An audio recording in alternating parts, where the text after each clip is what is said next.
Hey guys, welcome back to Nikz Sports Pod.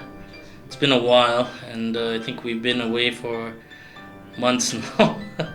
But yeah, like the whole world's been going to chaos, and every time you think about what's going to happen next. But I'm glad football's back.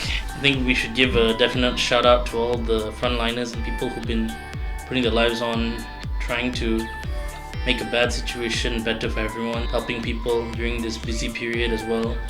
And especially because now is the Raya period, everyone's been traveling and all, so hope everyone's staying safe out there, practice social distancing, and also now we got some football to talk about, so that's something new.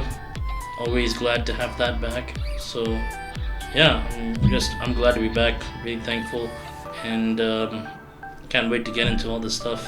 Definitely a lot to talk about. Thank you for joining me, and let's get it going.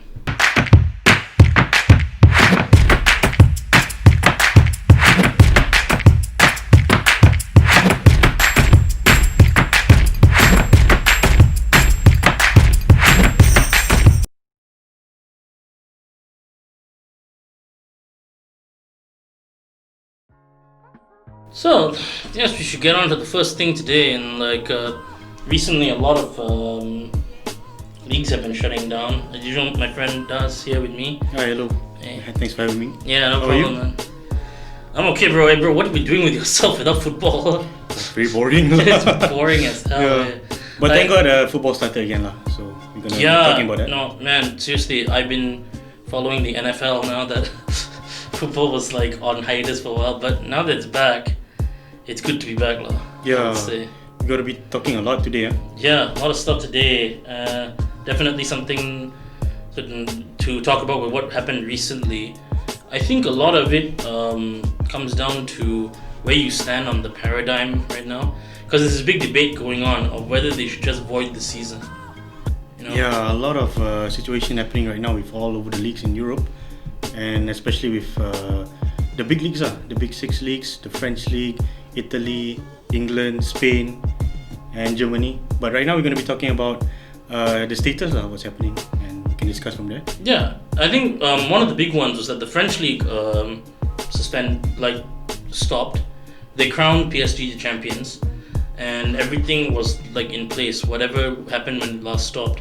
Yeah, not only that, the way they stopped it and then they rewarded the team is not by the table itself, it's by a points per game kind of system, which is a bit weird. I mean, this is the first time it happened, but it's something to talk about, lah. And obviously, the champion is who we expect it to be, PSG. If you ask me, if you're going to stop the season, I think the French league did it right, because they crowned PSG the champions. Yes. Because They were leading, lah. they're leading. They were leading. There's no way of debating that. I would say that I did think that the French league, the Dutch league, the Belgian league, Yes. I think, and the Scottish league, they all did this very prematurely. I think they didn't think it through. Quite early, and compared to Italy and Spain, which is much worse in the COVID-19 case, I mean they prematurely stopped it, lah, from there. Yeah, I would say that the French league probably did the best, but again, it's not been received very well. It's a lot of complaints, a lot of people who didn't like it, especially the Lyon president, who Yes. called the whole situation as far as his team didn't make the Champions League places. So Yeah. that's a lot of money being lost out. Not only that, he didn't even make to Europe at all. So not even Europa League. I think people don't understand like how much money goes into these European Licensing deal from the TV and all that. TV deal, licensing. That's millions. Yeah. They did. Now teams have lost out because they've cut the league short, and it's helped teams like it's helped Marseille. It's probably helped PSG. It's helped a few different types of teams, but Lyon is a team that has lost out now. I mean, like, it doesn't really affect the champions itself, the top two, but it affects the people in the mid-table, 7, 8, that is going to be fighting for the top 4. So that's the biggest losers, from there. Relegation-wise, in the French league is okay. There's no disputes over there, but yeah, Lyon, they're going to press charges somehow. I think they're going to sue. I would be surprised if there was no legal recourse, but at the same time also, it is an this is a very serious thing. Yes. The coronavirus is a serious issue. Lots of people have died from it, and I think that's why they're being a bit careful with how they handle the whole situation. Yes. And I think also that might mean that there's no successful legal attempts. I don't think it'll make it to the major courts or anything like that. Yeah, because this thing is like unforeseeable. We cannot really predict what will happen, right? Yeah. Can't be predicted. But when you see like the Spanish leagues resuming, right, and you see the Premier League's resuming, and Italy starting back. They're starting training. contact training now. Yeah. And then you look at the Bundesliga. Bundesliga right starts straight away. It's in full swing now. 3 games down. Yeah, two or three games down already. Yeah. So it's amazing to me that nobody took the time to wait, and in a very essence also, like, we got to think about what's going to happen with Malaysian football down the road, because what's going to happen to the M League, what's going to happen to the Super League and all that moving forward. And a lot of people have said that it needs to be a careful process, it needs to be a thought out process, and I agree that it needs not to be rushed right now. You think through it and do it, not jump to anything. Don't void any season yet, because if you're voiding it, like, business is going to be bad. Yeah. And especially the TV deals. How are they going to settle with the in the international football? Agents, the TV deals are the ones that's going to suffer the most. Not only that, also let's look at England. They delayed it twice. They made sure that they did not have to cancel the season. They did what they can to, like, extend it no matter what. So they just extended it to June, which is coming up. So let's see how is it. They are making a full contact training right now, which is a very good step. I think also, like, in terms of players who are now coming back, like in the Bundesliga, you're seeing a lot of good players and a lot of entertaining things. We're going to talk about the Bundesliga a bit. Yes. Actually, it's been good to have something to look at and focus on and talk about footballing performances rather than how to sort of practice safe social distancing and stuff like that. But it's so important that I think very important now is we come back to a state of solutions, because we don't know if it's going away, the situation. This could be a long-term thing, and in the meantime people's lives cannot be in pause, paused in order to deal with that sort of thing. So I think that it's a good thing that the season's been extended. I know the Scottish League is something that you're pretty upset about. Yeah, not for the champions, but mainly on the team relegated, which is only one team, which is Hearts, and they actually had a fighting chance. It's not really like they don't have a chance. So we're gonna be talking about it later. Hearts, Middletonian, like, that's a pretty by 3 points, I think. They actually have 3 points and they have 8 games to play, so they really had a chance. 3 to 4 points. It's gotta suck. Yeah. It's gotta suck to, like, lose when you're 3 points away from safety, and then you have to, like, have the season just taken away from you. Yeah, no fighting chance. It's like the final decision. Exactly. The first decision is the final one. So that really is bad luck. The funny thing about this is, during this whole COVID thing, I was like searching for everything football related I could look for.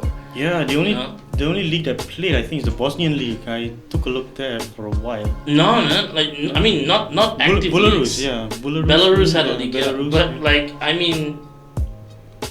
Belarusian league, who knows anything about that? That's our best football fix, lah. But I had to actually went to look back at a lot of video content the clubs were releasing, especially in terms of, like, online training sessions, some, like, activities that the team was doing online on the club YouTube, and different things were happening. And I thought they've really had to get creative.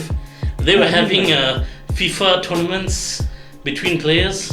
Yeah, the one Trent lost against that Jota, right? Diego Jota, yeah, the final. Of all the people, but that Trent versus Raheem Sterling YouTube match. Go and look it up. It was a comeback match. The FIFA match that Trent and Sterling played. Trent was down 2-0. 2-0 he was down. And he fought back to win that game. And he was down pretty badly, like he was deserving to lose. And he ended up winning. I remember Sterling getting upset about that.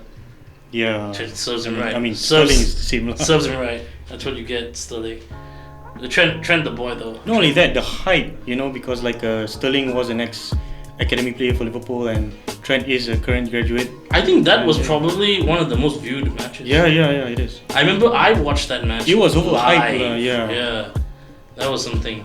Like this was how starved for content we were. Yeah. And another thing that happened during this whole COVID thing, a lot of silliness, a lot of like haircuts. Yeah. Ronaldo's haircut, and a lot of different things happened, and a lot of transfer saga. People really got crazy with it. Yeah, I mean, okay, let's look at the leagues that stopped. France, they determine the winners based on points per game. SPL is based on as is the current team, but then in AX, that's a whole different case. In the Dutch league. Yeah, Dutch league. The Dutch league. There's no champions. So currently, the Dutch league is 2 leaders, same points, which is AX and Feyenoord, right? If you couldn't void the season and if you can't cancel it, my argument is why not have a playoff game? Have a playoff game, play one game, alright, and decide the winner, and that'll be the champion. For the situation at the Dutch. I mean, like when would you want to play it? Would you like to play it during the COVID-19 or after everything blows over? I mean, they're playing in Germany right now. I don't see why they can't play in Holland. Are you telling me that in Holland they're having issues right now? Okay, not that extent. I don't think they have it to that extent. Yeah. Okay, if it's a safety issue, right? We could play indoors. I have been to Amsterdam, the stadium, the Ajax stadium. It's a dome. You can close it. You can literally play indoors. The grass is heated. So it's not like it's impossible feat to be done. I think it can be done. It's just a matter of if you want to make these adjustments, you have to assure players' safety. You have to ensure like all the players' movements and everything are under the control of the club. Yeah, and also make sure no fans come in somehow. Yeah. Because of course they're gonna want their football fix. And of course the big argument always is, how can you decide the whole season on one game? But these are extreme circumstances, and rather than voiding the season or ending it like that, I would rather they made the effort to like solve the situation appropriately. That's how I felt about it. Yeah, I think the Dutch league was on the first decision, right? That was the first. They were the first league. First decision. The Belgian league was first, but the Belgian league crowned the Club Brugge as champions. What I mean, there's no appeal after that. Like AX tried to, but unsuccessful. No appeal. So that was a final decision by the league. It was a government-driven kind of decision there. So I think that's why they lost out. I feel for Hearts. I do. I think they were very close to survival. Just got snatched. Yeah, 3 points, 8 games to play. That's just heartbreak lah from there. Then now that the La Liga has started and the Bundesliga has started and the Prem is starting, the French league is in mourning. The Italian league, Dybala, one of the biggest players, he got infected 6 times. So and they still allow training. Yeah, and he's still training. I don't understand the logic, but okay. I mean even Premier League, a few players got tested. Like Aaron Ramsdale from Bournemouth. Yeah, and also Loftus-Cheek. Yeah. He only had COVID for 1 day. He had the fastest recovery right now, as we know. I think this whole thing needs a bit more understanding of the situation, but at the same time, everything I feel needs to come back to a sense of normalcy to play, at least have the games happen. I mean, that's why. Okay, I just want to ask. Like, most people want it to be voided because they want to start next season. But the thing is, if there's still Corona, you void this season, and there's still Corona in when next season's supposed to start, then it's just going to be the same thing. I guess the footballing economy comes to a stop. Yeah, it's just going to be the same thing. It's like it doesn't really fix what's going to happen because we don't know how long this COVID-19 is going to last, right? That's why. That's exactly what I was saying. It's like the new norm. We have to find a solution for this. Yeah. I think sports in general is taking a hit, but I think what's interesting is that a lot of sports now is corralling around this sense of getting everything back on track. So at least we reach that semblance of normalcy. and I think that's a good thing for sports. Yeah, like in America, they started the draft, right? That's right. Yeah. The NFL draft, yeah. NFL draft. That was fun watching everything online. I think this online thing is a very interesting thing for the draft club. For the draft, I think it's something that it can be adopted. I think into many different things because it's not a playing thing. It's more of a recruitment kind of drive. So transfer window, all that is like ongoing. So that's great, I think. So Bundesliga came back and it's been not bad so far. I think I've really enjoyed it. Surprisingly, I did not feel the lack of fans as much as everyone was saying before that it was going to be. I thought that it was in certain camera angles that they had in on the games, it was very much more panned in close, just watch the play on the field. You only really noticed that the fans weren't there when you pulled like a overarching shot of the entire pitch, and that's when you can see the lack of fans. But even then, I guess I was just glad to have football back, so maybe I didn't feel the lack of fans. But in terms of football being back, it looks like it started off well. It's been a very interesting experience, and some games, some talking points, and one of the biggest points about this whole situation is a debate on whether or not the fans' voices being injected into the stadium, the empty stadium, to create a artificial atmosphere. Is that something that helps the players?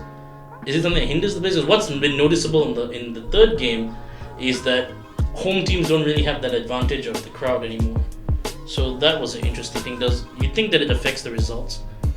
Well, if you ask me currently right now, not really lah, because in the early stages, of course, the players, they want to play football after like a few months of not playing. So they're pretty hungry, and as we look at the Dortmund, as you saw, they played the full team. So it's a full team, and they're not playing any fringe players or reserve players. It's like a proper first team football. Same with every other other teams in the league lah. So in terms of that, they did play You Never Walk Alone before the Bayern match. I mean, of course it's gonna boost the atmosphere up, and You Never Walk Alone is a cultural thing for Dortmund. So in the early stages, not really, but maybe in the long term, maybe. I think it is gonna be quite important for morale and all that. I think one of the most important things that I look at when I see this sort of thing is, first of all, the players' fitness level. Are they attacking as much as they have? And I have to say, in the Dortmund game, it could be just a fitness issue. I felt Dortmund didn't have the aggressiveness to push on. I thought that they were they looked a bit lethargic. I think having played 2 games on the back and then having to play a third game, I think it's very interesting how this Dortmund team started, because they were just, when we first saw them, they were hitting 5 goals and they were going bang, bang, bang, bang. And Rafael Guerreiro looked like the greatest thing ever. Yeah. He's like one of the best left backs that I saw. And Hakimi as well. Yeah, but against Munich, they just... I think against Munich it's a bit more of a rush, because they were pretty rushing the whole thing. But then again, it's supposed to be expected lah. I mean, they're gonna have to rush the whole season, and especially against Bayern Munich, which is another top team. And in the end, it was quite a boring match, but still a few. I wouldn't say it was boring. I mean, it's not entertaining. If you guys didn't watch the match, Joshua Kimmich hit this chip right on Roman Bürki's top, and the keeper put a hand to it. He couldn't keep it out. I mean, it's like a Daniel Sturridge kind of goal. Oh yeah, against West Brom. Yeah. In 2013. Yeah, very very similar kind of goal. But I thought when they asked Shaka Hislop of ESPN what he thought about that, he said that he felt that Bürki, the keeper for Dortmund, didn't get his backtracking right, and he sort of had it delayed. Yeah, he sort of let the positioning go there. It does feel like it could have been avoided, to be honest. Under normal circumstances, maybe the rush the match rushness is there? I think the match rushness is something that I didn't notice from Dortmund but I guess against Munich, it's a high level especially opposition. against Munich. Yeah. Munich is the one that really put them to the test, I thought, this time around. I guess that's why they actually need the artificial crowd, because it does show that they are not up to the full level, especially after winning 4-0 in the first match of returning. If you thought any of this mattered, by the way, because it looks like Munich's going to run away with the title. Yeah, because given how Leipzig has played. Leipzig got a draw, and Dortmund lost to Munich, and both of them were challenging for the title. So now Munich is clearly going to win, by the looks of it. There's something to think about Bayern Munich, right? I mean, Bayern Munich is our perpetual champions in the sense that they will pull through despite whatever you put in front of them.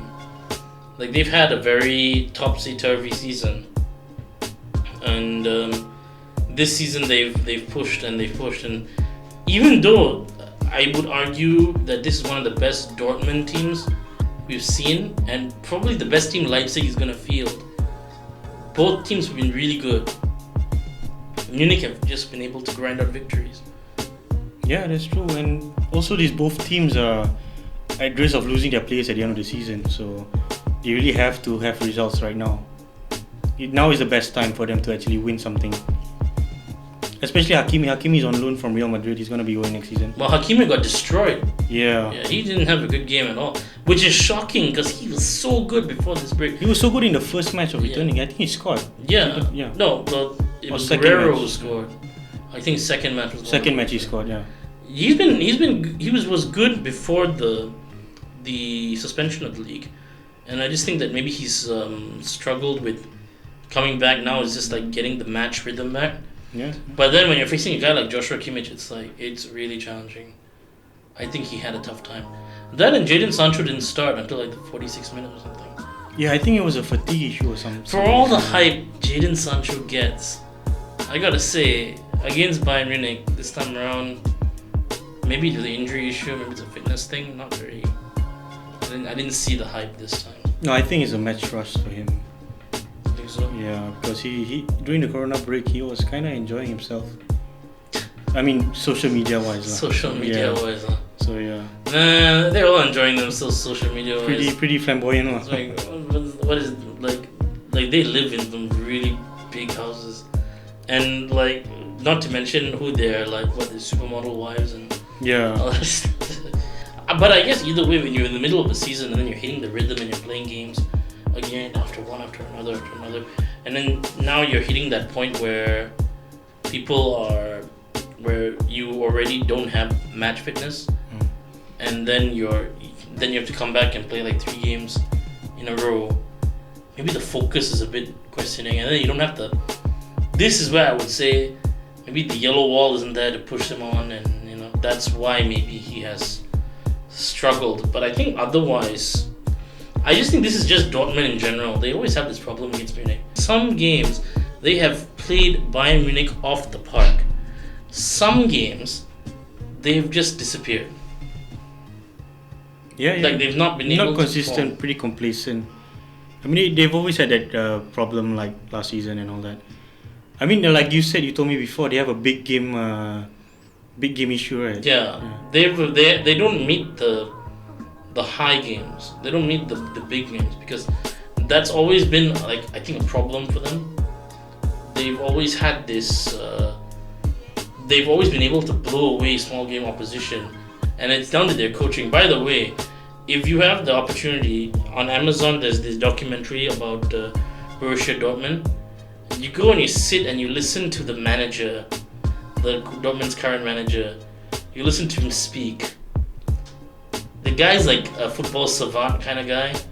He's like very eccentric and very like, I can have all these players do all these technical things, but if they cannot run, then they're worthless to me or something like that. Kind of like a Kloppish kind of player. I think Klopp's very different, but I do think that the football in terms mind, of personality. I think. Well, the good thing is that Dortmund they're 5 points now. 5 points behind. 5 points back on Munich. I think that they have the ability to win games. It's only whether Munich's going to drop points. To be honest, that was a make or break. In my opinion, that was a make or break kind of game, and it shows that Bayern Munich, I think, is okay. Because not only Kimmich, the young Alphonso Davies, he scored in the second match. Oh boy, I was about to talk to you about that because for me, the man of the match was Alphonso Davies. Yes, from Canada. Like he has a lot of proof. It's not just that. It's the mere fact that they took him from being an attacking player and made him a left back. And so the most Bayern Munich thing to do ever, by the way. If there was ever a book about Bayern Munich, there would be a chapter about how to turn your offensive wingers into backs. And he's still scoring from left back. That's why. That's the crazy thing. If you think about Joshua Kimmich as well, where he started from, which is central midfield, very similar. Just transformed him into a back. And both guys now are pretty much like the trajectory is going up for them both. Yeah. I mean, like in terms of Bayern Munich, I think all the players just picked up where they left off. But there has been some players during the return that suddenly became very good and on form. So one is Guric for me. He scored twice. He got a hat trick and then scored once yesterday. So he's on loan from Liverpool. Guric, Guric from Hertha Berlin. He's on form suddenly, and Karl Heivert has always been on form, but then he's one-upping it. Except for the last game. Except for the last game. But just so everyone knows, I took like a Bundesliga quiz on what team you should follow in the Bundesliga, and I got Bayer Leverkusen. Surprisingly, I like Bayer Leverkusen actually. I mean, they are a people's club, if you ask me. Yeah, the whole history of that club is something else. Unionized and all that. There's a culture. I got Leipzig. You got Leipzig? Which is the most opposite thing you can get. Literally, it says screw culture. That was what Leipzig said. I mean, there's a whole documentary about why they're the most hated club in Germany and all that stuff. Yeah. I would say though that in terms of Leipzig as a franchise, they're doing everything the right way, lah. Yeah, they didn't really take the easy road as in buying everyone that's established. They actually create their own players from the bottom, and a lot of the players actually grew with them from the lower leagues until the top league. You and me were talking about it, about how we didn't think that.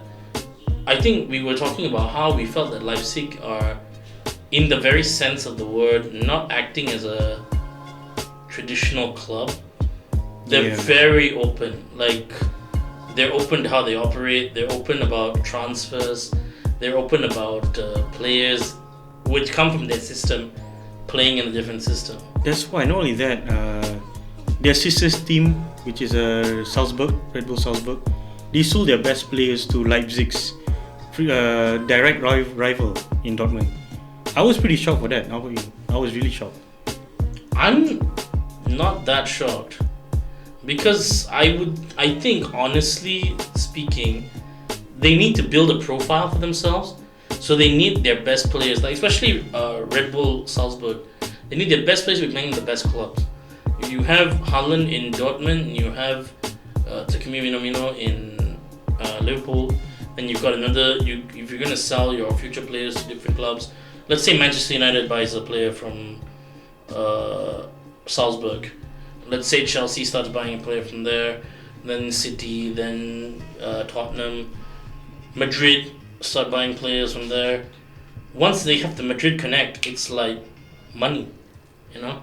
So I think in that sense it makes sense because you don't want to funnel all your best players to Leipzig, because then they'll feel then they might not make money. So it goes both ways. Yeah. And also they might feel that I'll just use Leipzig as a stepping stone kind of thing, which is why people would be very adverse to that, because I think they want Leipzig to be their premier German team, probably the most efficient, one of the most successful teams. I mean, they are getting there. They finished second a few years ago. So right now the name that's been on everyone's mouth a bit recently has been Timo Werner, and there's been a lot of talk about Liverpool, Timo Werner, and then today on ESPN FC they said that Manchester United are now coming in to rival Liverpool for Timo Werner, and of course there's a lot of different talking points, and there's a lot of players opening their mouth and talking about things like, will he beat Firmino? What do you think? I mean, let's take a look at how he plays. He's a pretty unique player right now. Yeah, as in he's a traditional centre forward, which actually in terms of a system, I think Liverpool suits him the most. But Man United, I can see why they want him. But I'm sure there's going to be a lot more clubs like Man City that's going to be suddenly going to hijack it. I wouldn't be surprised. Yeah, but apparently, I would not be surprised apparently Liverpool is in very deep negotiation with Timo Werner right now. I think that a lot of teams will be in for him. I think it will come down to a lot of things, but I'm more interested in the fact that you said he's a traditional forward. Yeah. I don't think that's the case at all. I think he's very much the modern forward. He can play in any of those three positions up front. I think his best position is what you say, the traditional forward role, but he likes to drift to the left. He likes to cut. He's a very aggressive offensive player. So that's why I only bring out Timo Werner, because he scored a hat-trick the other day, and then yesterday he just lost the plot against Hertha Berlin. And then all the news comes out. Yeah, the news today is like saying that he apparently Liverpool is dropping out of the race. Negotiation. But I don't believe a word of it. That's unverified, but it's still. No, it's not. I mean, Dave Maddock is a guy who comments on these things, and he's on Twitter saying these things. But I would say that I don't buy it that the club has pulled out, because I've seen this with the club before. There's always some disagreement about the pricing, and they'll have some tactics. Someone's leaking the news. Leipzig could leak the news because they want the price to go up. Liverpool could be leaking the news because they want the price to go down. Either way, also, I think it's paramount that that whoever makes a decision, they need to take into account next year's finances and all. But for Liverpool, I think it's an important move to make. If United do get Werner, though, I think that there are other guys available as well. Kai Havertz being one of them, one of my favorite players in the Bundesliga right now. He was just been fantastic, except for yesterday when they got hammered. What other standout players have there been? Alphonso Davies was one we talked about. Yeah, Alphonso Davies, Guric from Hertha Berlin. Guric, yeah. A hat-trick and then a goal yesterday. So that's 4 goals in 3 matches. So it's pretty good. Because before this, he's not really making waves in the German league. And then suddenly in the return... But you got to talk about Erling Haaland as well, right? Of course. These guys, yeah. And Erling Haaland's another guy, like, I thought against... He picked up where he left off, scoring. It shocked me how much he struggled against Munich. Yeah. And I don't know if that's a thing that's going to be prevalent with him. Is it a situation where he might struggle in the big games? I don't know. It's his first big game for Dortmund.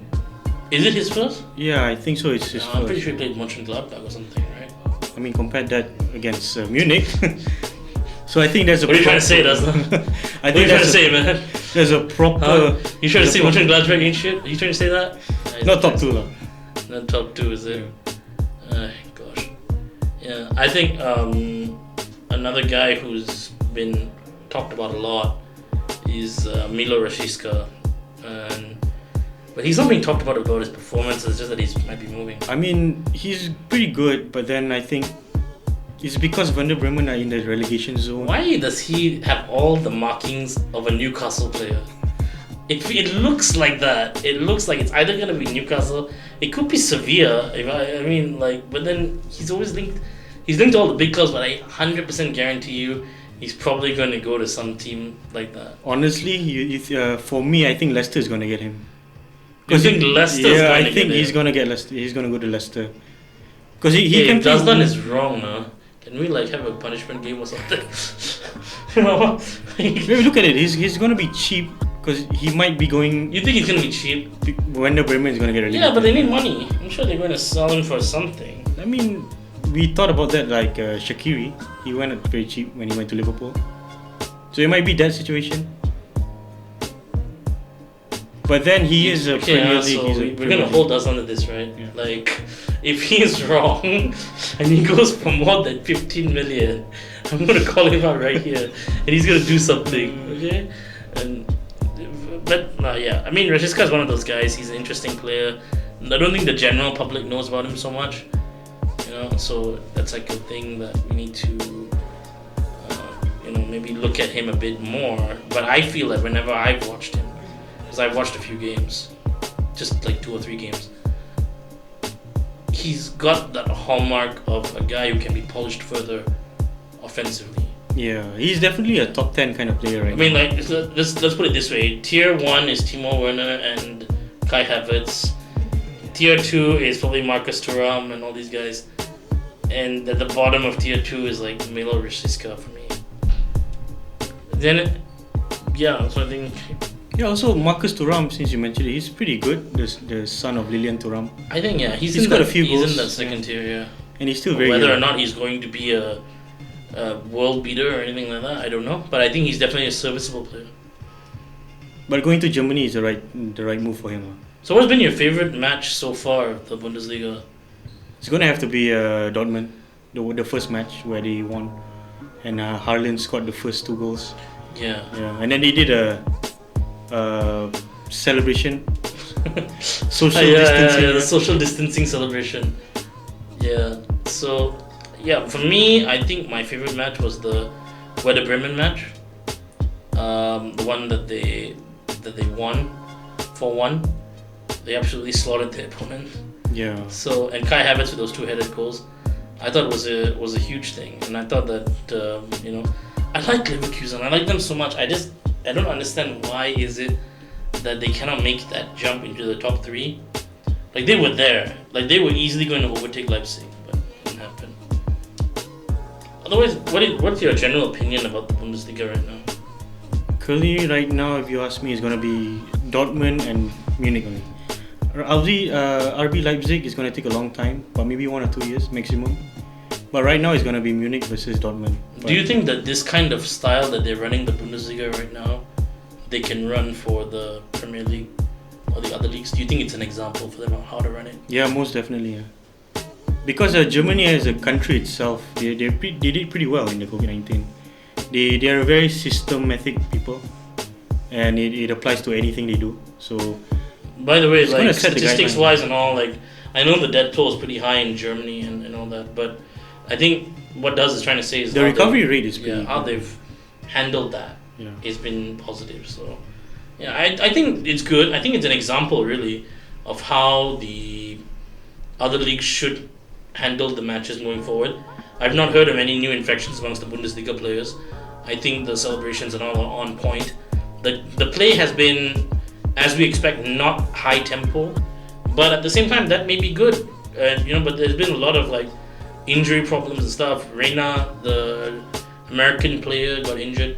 So I think how they're running the league is great. So I think that is how the German league is being run has been a positive thing for me because of how they've handled each match individually. They've included the fans. They've looked for solutions. And that's all you can do at this point. That's what the general idea should be with the rest of these leagues moving forward. Yeah, they didn't even try to cancel or give any ideas to cancel. Yeah. They straight away found a solution. And they stuck with it. That's the best thing. Premier League is starting. Thank you for starting, restarting the league after when is it months and months.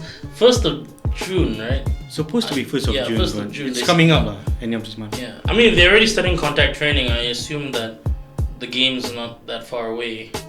That's what I could assume. I mean, they started training last week, but then this week they're going to start tackling. Contact training, Yeah, so they're going to allow tackling, which is a good move lah.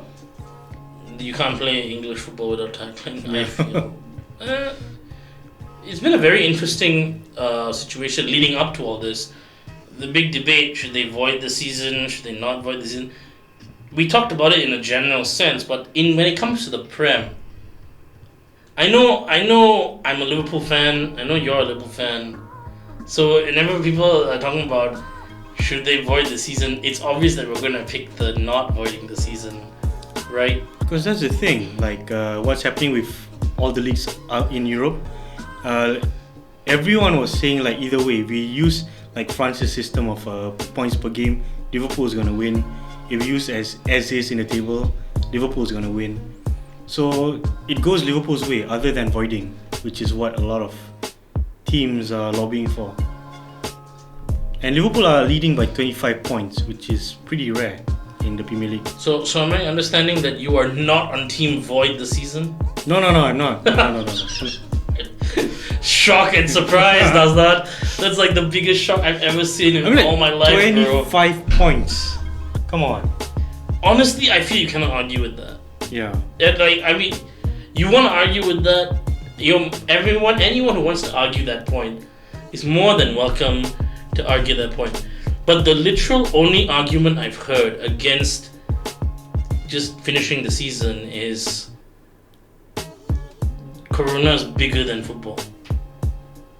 People's lives are at stake. And in my opinion, that is true to a fact. To an extent. It is true, but at the same time, yeah, people's lives are at stake. Yes, they should stop and work things out. But once proper protocols are in place, and you're seeing that the German league is going on now, surely now would be a good time to push forward with trying to at least finish a season like this. I would think so. I'm not sure that, I don't know if you agree with me. If you reach this point, you should finish it. We're not talking about 15 games have been played here. Yeah, it's 8 matches, right? There's only 8 games remaining. And not only that, in England itself, they started all essential businesses, and a lot of businesses like TV and all that is all okay. So I think, with only 8 matches left, it makes sense for them to start.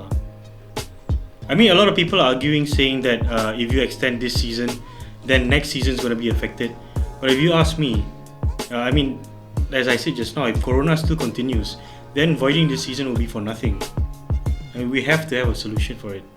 I agree. This season is actually supposed to help what's going to happen next season, what's going to determine next season, if Corona still happens. Exactly. Protocols in place, the season's not over. I am very curious to know why we've talked about, why we're talking about voiding the Premier League, when we haven't talked about voiding the African Cup of Nations or the international competitions for football. Why have we not talked about remuneration for the clubs that have suffered? In the Premier League, it's recorded an estimate of millions of pounds is lost per week in game day revenue alone. Right now, a lot of the clubs are suffering, especially clubs who are big clubs, are suffering financially because they're missing out game day revenue.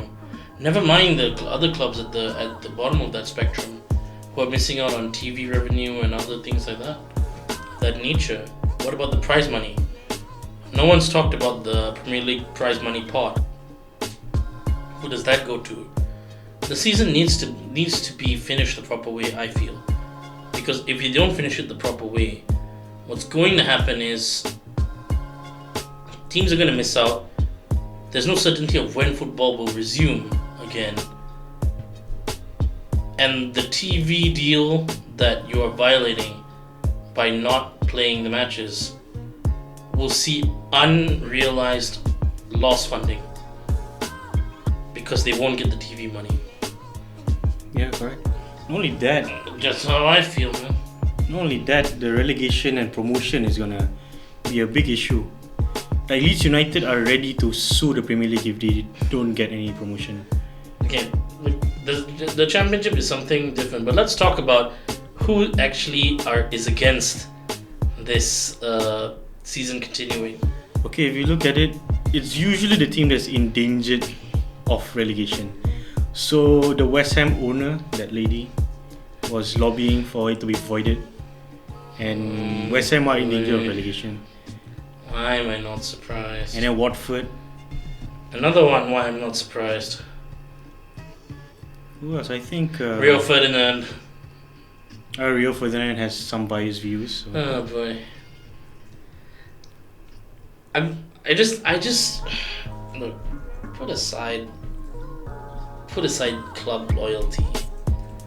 Currently, the clubs are paying wages for the staff, right? all clubs are paying wages for the staff, despite there being a furlough option for them to take. The general reaction has been nobody wants their team to be furloughing the situation. But the thing is, the furlough is only going to be on the staff that's not playing, right? Yeah, non-playing staff. Non-playing staff. I mean, they haven't reached the point of the playing staff, but then once they reach the point of the playing staff, a lot of people are saying these players are earning so much money, they should be cutting their wages. Yeah, but then they're paying tax. If you look at it that way, they're paying like 40% tax. Which is why I'm saying finish the season. Yeah. Like, why are we having this argument? It feels like by voiding the season, you're actually causing more problems. Yeah. For the players, for the club, for the staff. If you void the season, one player is going to be paying £40,000 per week in taxes. Imagine if you just lose £40,000 in one player. That's insanity. Yeah, I mean that's the average, not everyone. And don't forget that the club pays taxes too. Yeah. Which is what like financially I feel like these teams take a heavy burden during this time. Yeah, not only that, the TV broadcasters pay taxes as well. So everything is going to go back to the community.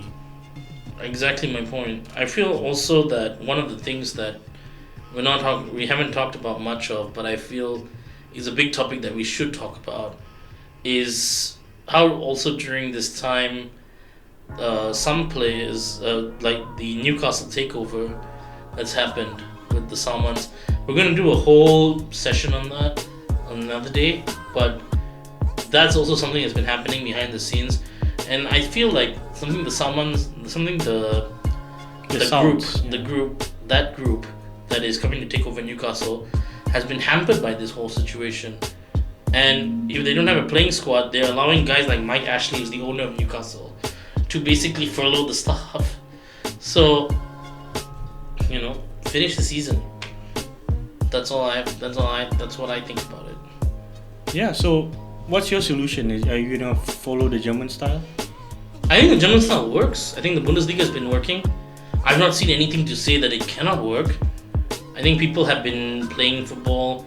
The distancing has been good. One thing that's really good about German football, and I think that's something that a lot of teams need to take into account, is the infrastructure. I think the infrastructure is top notch. And I think why some of these clubs, if you haven't noticed, there's a lot of cases among some of these clubs of positive testing and all these things, is because maybe the infrastructure is not as good in some of these other clubs.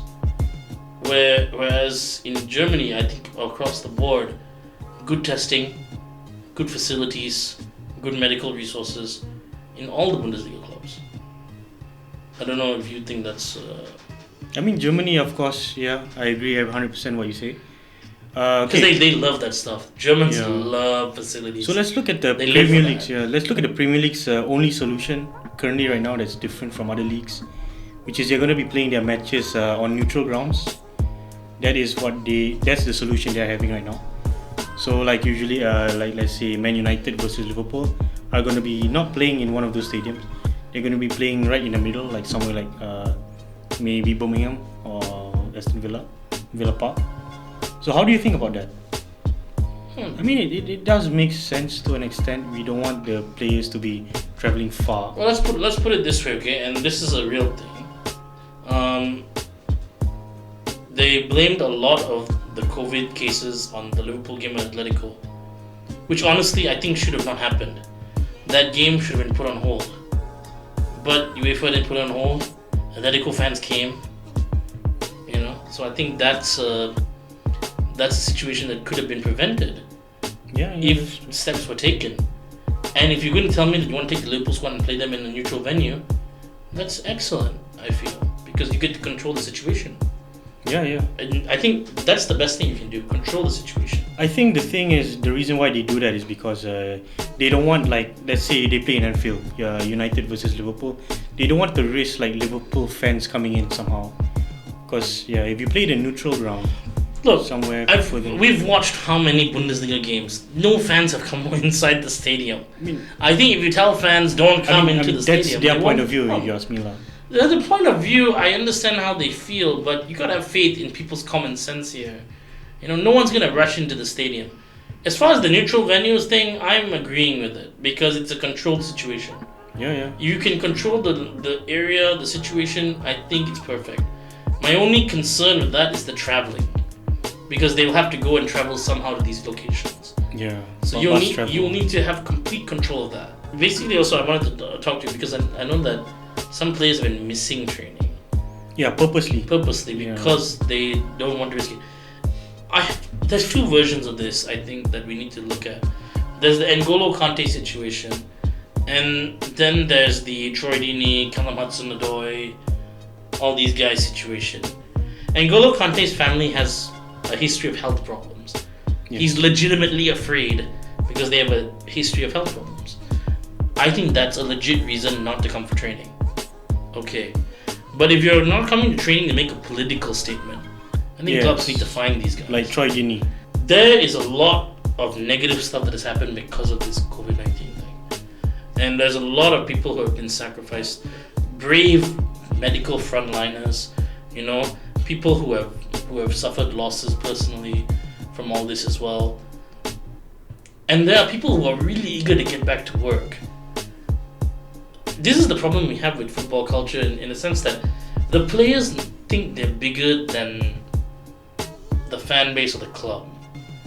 Okay, fans of Watford are probably not going to care so much because they want to be on Team Troy Deeney. Because they will say, why are we allowing our players to go out there and train and do all this stuff and play when this COVID situation is there? We don't want to risk it. But then what about the staff in Watford? What about the people who make revenue from Watford game days? What about the other players in Watford who actually want to come to training?